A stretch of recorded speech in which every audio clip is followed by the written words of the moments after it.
회계의 가장 기초 입문과정, 회계의 원리,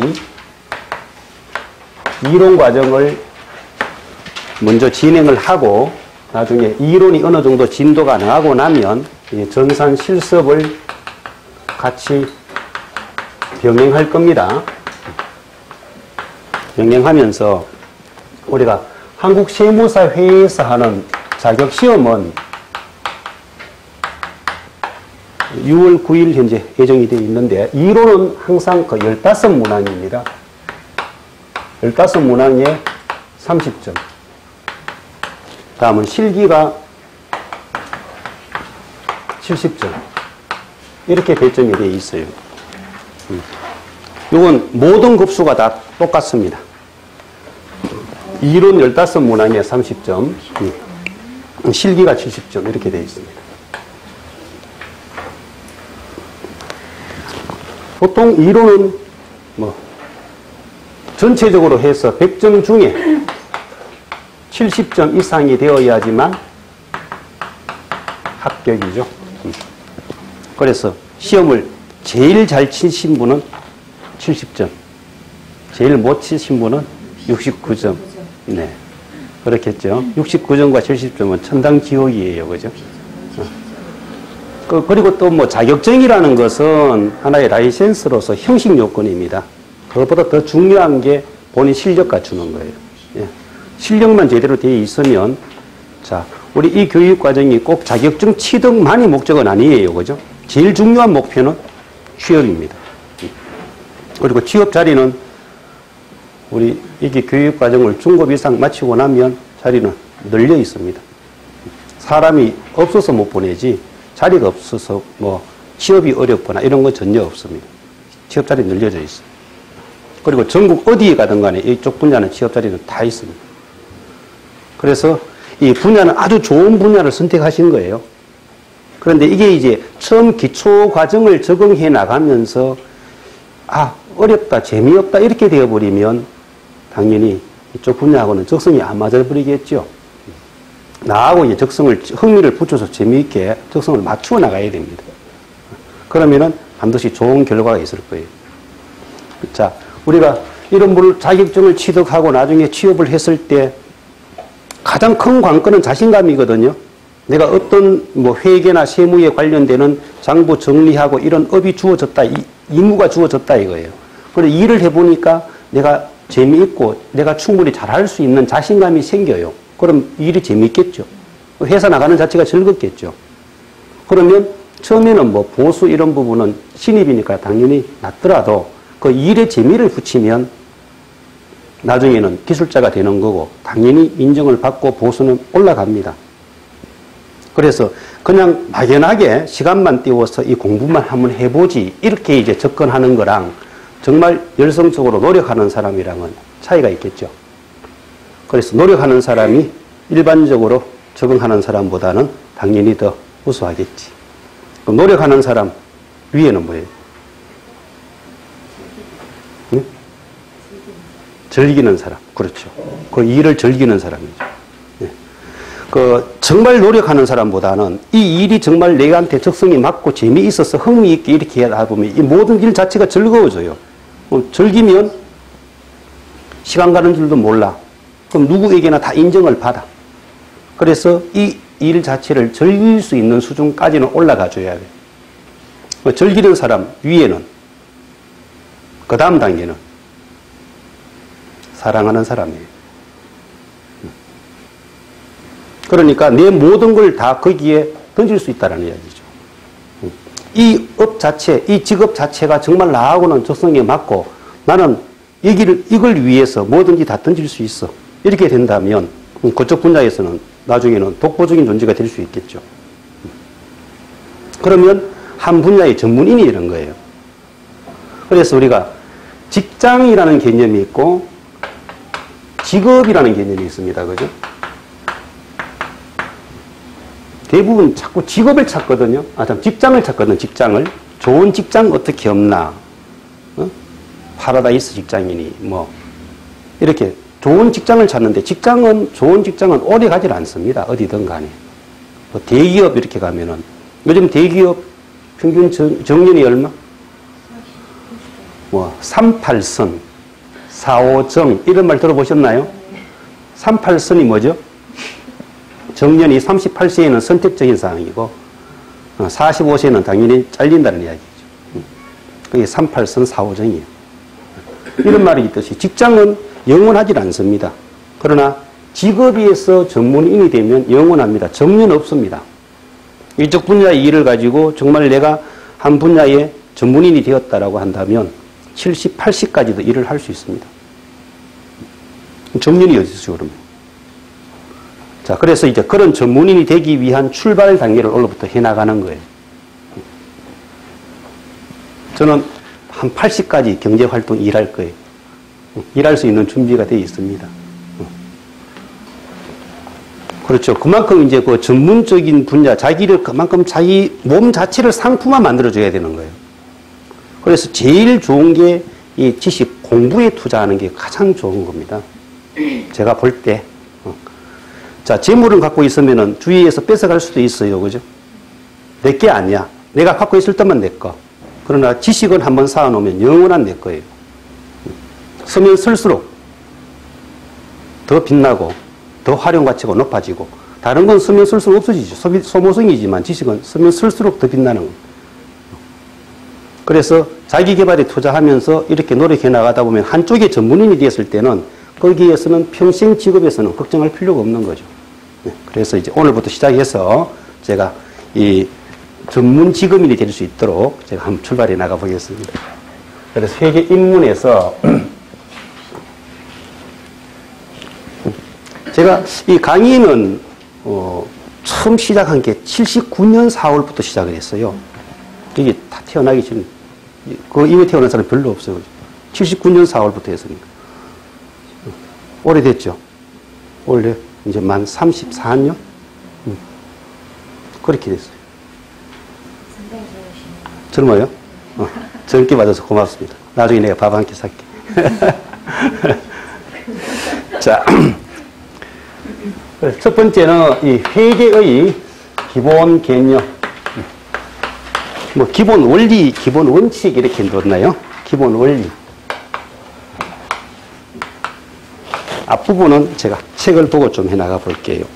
회계는 뭐 기업 경영에서 기업이 소유하는 현금, 상품, 각종 재화의 증가 감소, 뭐 채권 채무, 자본의 증가 감소 이렇게 말도 어렵다 그죠? 그 신경 쓰지 마세요. 이런 것들을 장부에 기록을 해서 이제 하나의 보고서를 만들어내는 이런 것을 갖고 회계라고 합니다.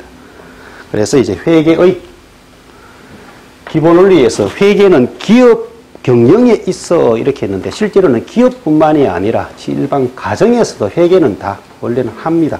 이 살림을 열심히 깔끔하게 사시는 분들을 위해 가계부 쓰는 것도 하나의 회계예요. 개 모임 개중하면서 개장부 적는 것도 하나의 회계입니다. 회비를 거두어서 그 총무가 자기 마음대로 돈을 함부로 써버리면 되나요? 안 되죠. 돈을 얼마를 거두었고 회비 징수한 게 얼마인데 이건 어디에 어떻게 썼다라는 걸 전부 일목요연하게 회원들에게 다 알려줘야죠. 이런 것들도 전부 다가 회계입니다.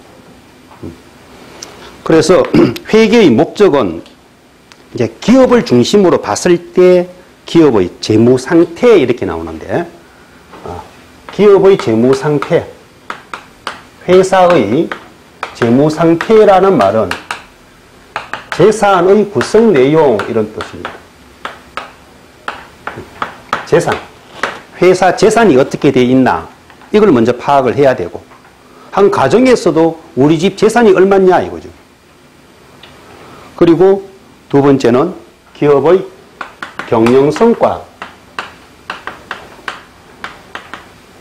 경영성과는 우리 회사를 운영해서 돈을 얼마나 벌었나 아니면 얼마의 적자가 났나 이런 것들을 파악해보자라는 겁니다.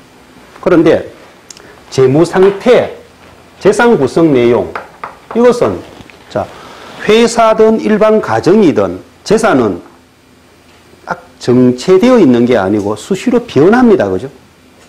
재산 구성은 뭐 재산이 더 늘어날 수도 있고 줄어들 수도 있고 계속 변화가 와요. 그래서 이 재산 구성은 항상 일정한 시점, 이걸 보통 특정 시점 이렇게 말합니다. 일정한 시점 기준으로 해서 파악을 합니다. 그래서 보통 왜 뭐 기업 결산한다 이런 말 들어보셨죠? 결산도 이제 월 단위로 할 수도 있고 분기별로 할 수도 있고 연 단위로 할 수도 있습니다. 그럼 연말 결산한다. 그러면 시점은 언제가 될까요? 12월 31일 기준.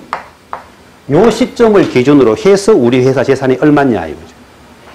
그리고 왜 지금 주식시장에서 주식이 거래되고 있는 회사들 있죠. 이런 회사들을 상장기업이라 이렇게 말합니다. 상장기업은 인터넷상으로 분기별로 해서 결산 공시를 하게 되어 있습니다. 그럼 분기별 결산이 나오겠죠. 3월 31일 기준, 6월 30일, 9월 30일 연말 기준 이렇게 해서 일정 시점 기준, 특정 시점 기준으로 해서 재산 구성이 나오고 경영성과라는 것은 이 손익의 발생 내용이에요. 손익의 발생 내용. 이 말은 얼마만큼의 돈을 벌었고 얼마만큼의 돈을 까먹었나.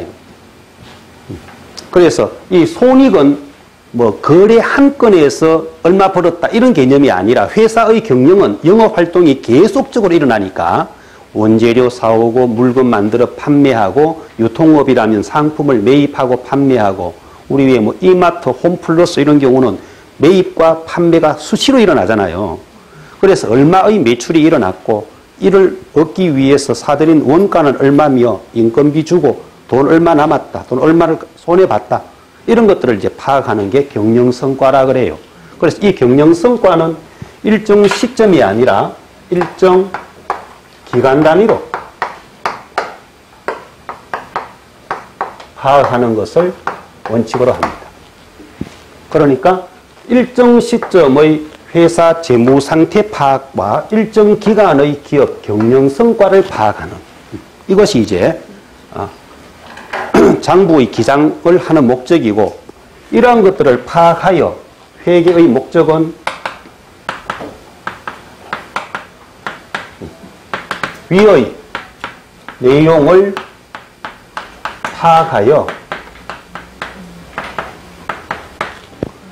우리 회사의 이해관계자 이렇게 말합니다. 이해관계자. 이해관계자가 이제 범위가 많아요. 일반 개인사업체에 그러면 이런 것들을 파악해서 직원이라면 자기 사장에게 보고해 줘야 됩니다. 그리고 세금 계산할 때는 세무서에도 신고를 해줘야 돼요. 그래서 이러한 내용을 필요로 하는 사람들이 있다는 거죠. 거기를 이해관계자라고 그럽니다. 그래, 이해관계자들에게 들의 의사결정에 활용할 수 있도록 제공해주는 이게 회계 목적입니다. 자, 우리 회계 또는 뭐 부기 이러면은 장부 기록한다 이렇게 말하거든요. 장부 기록해서 거기에 대한 결산 보고서를 만들어내는 거야. 그러면 장부 기록을 왜 할까? 장부 기록을 하는 이유는 근거를 남기고 그 근거에 의해서 하나의 보고서를 만들어내는 거죠. 보고서를 만들어내는데 그 보고서를 장부 만드는 사람 자기 혼자서 보려고 만드는 보고서인가요? 아니죠.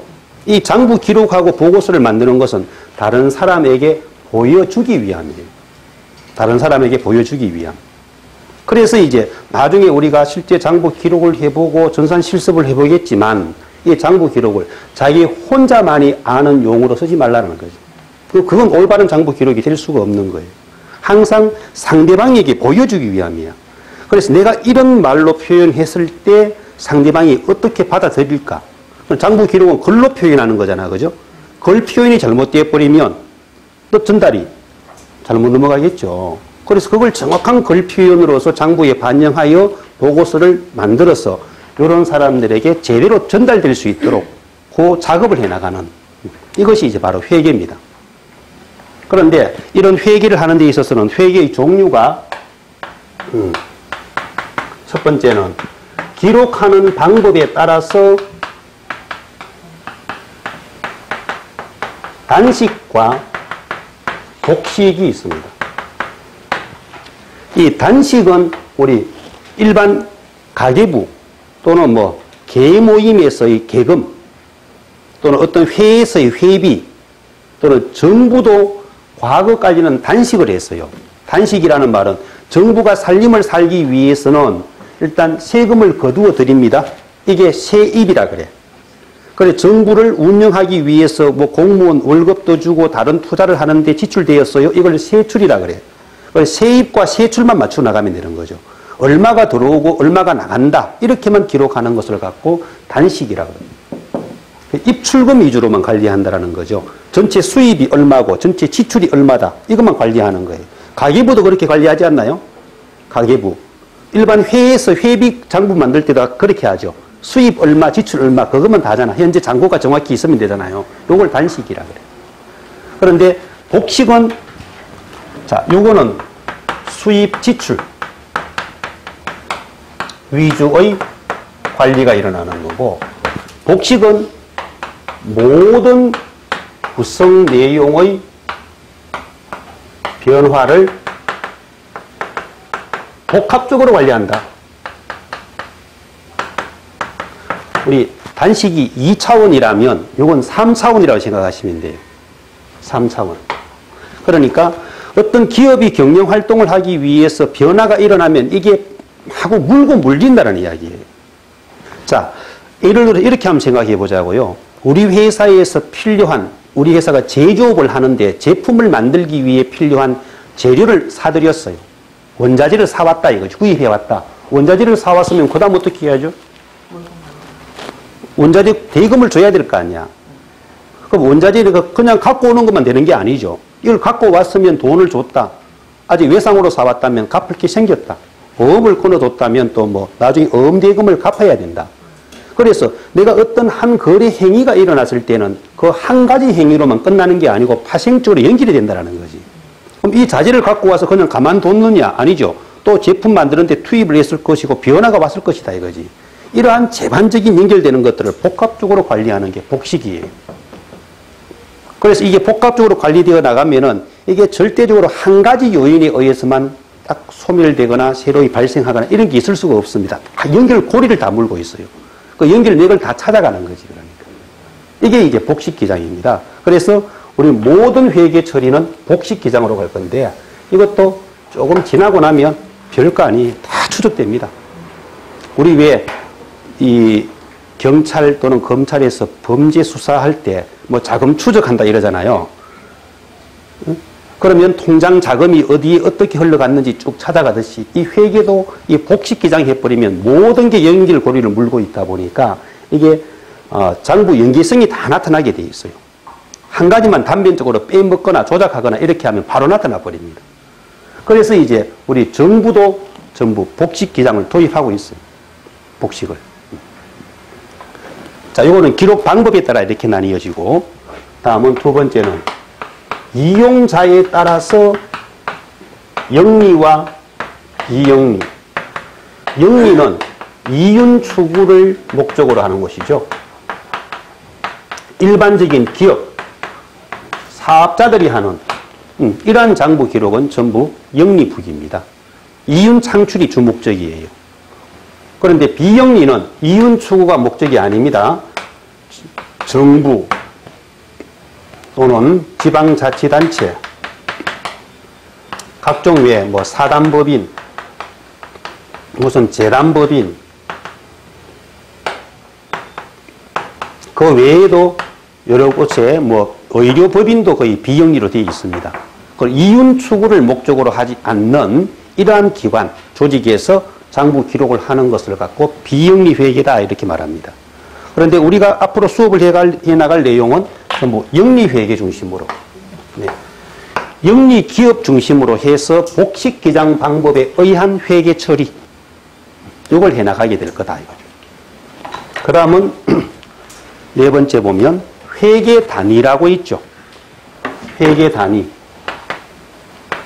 회계 단위, 이건 별거 아닙니다. 뭐 외우시지 않아도 돼요. 그냥 용어에 대한 뜻만 한번 듣고 넘어가셔도 됩니다.